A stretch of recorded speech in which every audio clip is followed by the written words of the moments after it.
સુરત જિલ્લાના પલસાણા વિસ્તારમાં વ્યાજખોરોના આતંક સામે પોલીસે ત્વરિત કાર્યવાહી કરતા 2 આરોપીઓને ઝડપી પાડ્યા છે।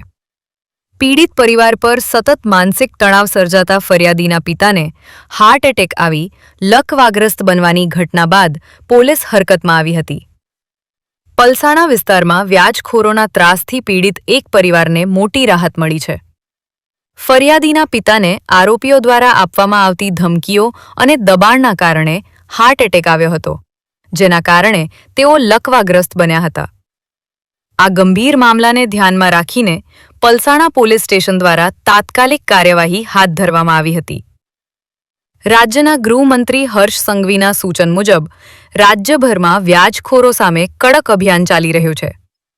પોલીસ મહાનિરીક્ષક પ્રેમવીરસિંહ અને પોલીસ અધિક્ષક રાજેશ ગઢિયાના માર્ગદર્શન હેઠળ કાર્યવાહી તેજ કરવામાં આવી છે। પલસાણા પોલીસ ઇન્સ્પેક્ટર ભગવાનભાઈ જીલેરિયાના નેતૃત્વમાં પેટ્રોલિંગ દરમિયાન પોલીસ સબ ઇન્સ્પેક્ટર સુરેશભાઈ ગોવારિયાને મળેલી બાતમીના આધારે પોલીસે પલસાણા 4 રસ્તા વિસ્તારમાંથી 2 વ્યાજખોરોને ઝડપી પાડ્યા હતા। આરોપીઓ લાયસન્સ વિના ઊંચા વ્યાજે નાણાં આપીને પીડિતને સતત ધમકાવતા હતા।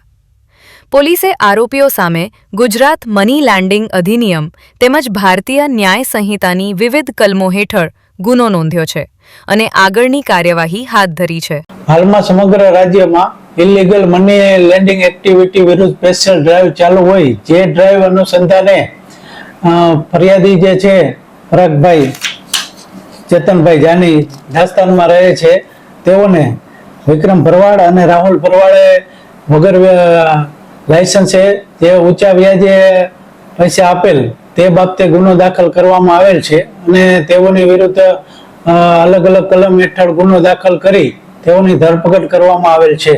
ગુનાહિત ઇતિહાસમાં જે વિક્રમ ગગજીભાઈ ભરવાડ છે તેઓની વિરુદ્ધ સુરત સિટીમાં પુના પોલીસ સ્ટેશનમાં ગુનો દાખલ થયેલ છે અને સરથાણા પોલીસ સ્ટેશનમાં મારામારીના ગુના દાખલ થયેલ છે। AB48 ન્યૂઝ ગુજરાત સાથે પ્રશાંત પટેલ, બારડોલી।